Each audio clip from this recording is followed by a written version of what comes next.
on se retrouve aujourd'hui dans une nouvelle vidéo pour l'avion, tout simplement, ma passion. Ça fait très longtemps que j'ai pas volé, c'est un peu de plaisir. Allez, c'est parti. Donc voilà, on se retrouve à bord de l'avion. Donc bien évidemment, on commence par le démarrer. Je fais les checklists, je vérifie chaque voyant. Voilà, je range les checklists pour commencer le roulage. On commence tout d'abord par l'essai des freins. Ça fonctionne, c'est nickel. Et je commence par sortir du parking, bien évidemment. Je vérifie qu'il n'y ait pas d'avion à gauche et à droite. Et je tourne à gauche. En même temps que je tourne à gauche, je vérifie l'indicateur de cap et le compas magnétique. Donc en fait, c'est deux instruments qui agissent comme une boussole, en fait. Et ça permet de savoir quel cap l'avion suit. Voilà, on commence à rouler tranquillement. Le but, c'est de rester sur la ligne jaune. En même temps, François m'explique ce qu'on va faire. Donc, on avait prévu de faire un vol de reprise, c'est-à-dire refaire les bases, donc montée, descente, quelques virages, maintien du cap, etc., etc. Donc, on se dirige vers la piste 06, c'est-à-dire en fait, par rapport au nord magnétique, il y a un angle de 60 degrés par rapport à la piste. Voilà, c'est ça que ça veut dire 06 en fait.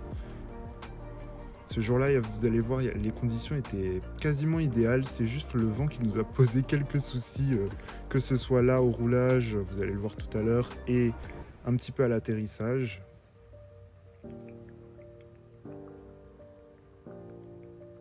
Voilà, ici ça descend un petit peu, le terrain n'est pas très droit, donc vous allez voir que mon roulage il est un petit peu catastrophique, on est un peu poussé par le vent. Voilà, vous voyez, je suis plus trop sur la ligne jaune, mais bon, ça va, ça reste très convenable pour un vol de reprise. On va arriver à l'aire d'attente, c'est ici que s'effectuent les essais moteurs pour vérifier qu'ils fonctionnent.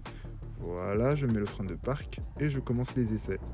Je vérifie chaque voyant, la pression d'huile, la pression d'eau, etc., etc.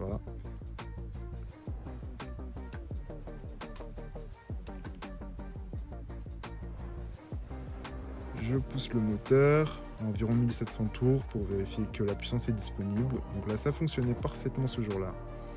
Voilà, donc je continue mes essais.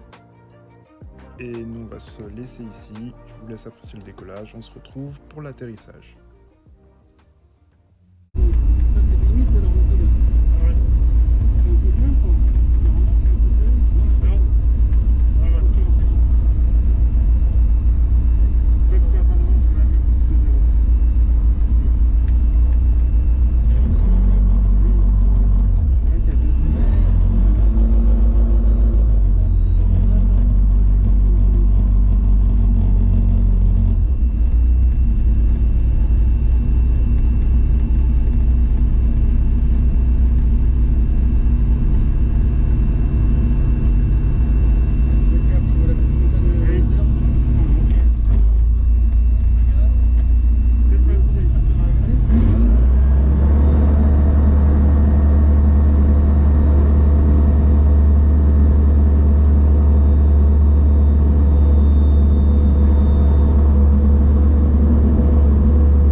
Voilà, ici on se retrouve pour la phase d'atterrissage. Donc on voit la piste au loin là-bas.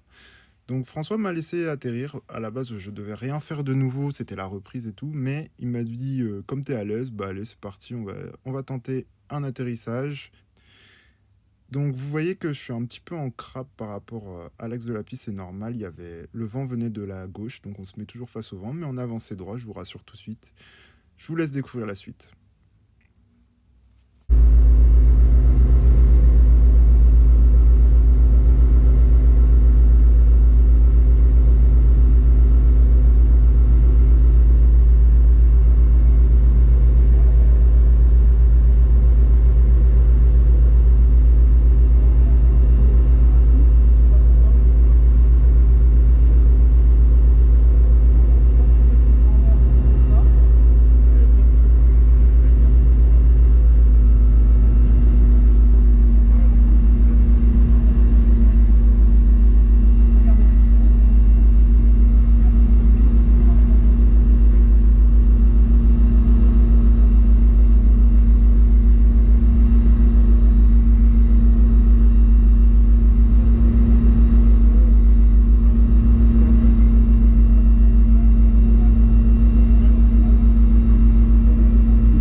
Voilà, on se retrouve après l'atterrissage raté, hein. Comme vous avez pu le voir dans la vidéo, j'ai raté la piste, donc bon, c'est pas grave, ça arrive.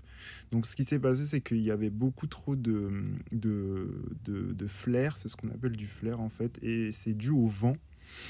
En fait, quand le vent est fort, l'avion refuse de se poser. C'est comme s'il voulait continuer à voler à tout prix. Et c'est ce qui s'est passé là. Je vous rassure tout de suite, la deuxième fois sera la bonne. Cette fois-ci, je vais réussir à poser l'avion et je vais toucher 2 fois la piste. Parce que cette fois-ci, j'aurais pas assez justement tiré sur le manche. Il faut vraiment bien doser le manche pour bien poser son avion, quoi.